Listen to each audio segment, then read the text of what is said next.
আজকে আমি একটা স্মাচ কাজের লুক তৈরি করছি। স্মাচ কাজের লুকটা করার জন্য আমি একটা কাজল নিয়ে নিয়েছি। আমি নিয়েছি কালার বারের কাজল। এই কাজলটা আমার খুবই পছন্দ কারণ এই কাজলটা একটা বোল্ড ডার্ক লুক দেয় এবং এই কাজলটা দিয়ে আমি প্রায় প্রতি সময় একটা bold dark eye look create করতে পারি। এই কাজলটা আমি বারবার চোখের মধ্যে নিয়ে লাগাচ্ছি কারণ এটা বোল্ড লুক দেয়। সেম ভাবে আমি আমার আরেকটা চোখেও একইভাবেই আমি আবার কাজলটাকে বারবার চোখে দিয়ে সেটাকে বোল্ড লুক ক্রিয়েট করার চেষ্টা করছি।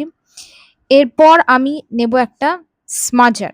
যে স্মাজারটা দিয়ে আমি আমার চোখে যে লুকটা আছে সেটাকে বেশি ডার্ক করব। যে যতটা পরিমাণ ডার্ক চাও তোমরা ঠিক ততটা পরিমাণ ঠিক আই লুক যদি যতটা চাইছো ততটা তোমরা করে নিতে পারো।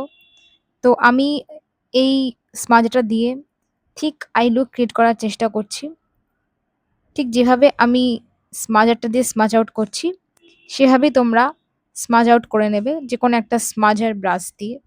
যতটা পরিমাণ থিক কাজল তোমরা পছন্দ করো বা চাও। আমি একটু বেশি পছন্দ করি তাই আমি বেশি করলাম। এরপর আমি নিচ্ছি একটা brown eye shadow. Brown eye শ্যাডোটা নিয়ে আমি একই রকমভাবে ব্রাউন আই শ্যাডো নিয়ে একটু স্মাচ করলাম যাতে কিনা আই লুকটা ঘেঁটে না যায় এবং প্রমিনেন্ট থাকে। এইভাবে আমি একটা স্মাচ লুক ক্রিয়েট করলাম।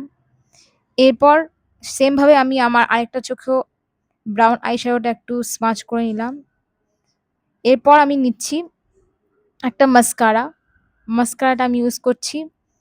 আমি ইউজ করছি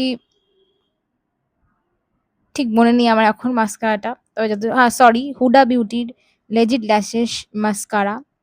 এই মাস্কারাটা দিয়ে আমি চোখে আইল্যাশটাকে ডিফাইন করে নিলাম। এই আইল্যাশটা করাতে আইল্যাশটা একটু বিগ লাগে। এভাবে আমি আমার ডেইলি আই লুক ক্রিয়েট করি যখনই আমার মনে হয়।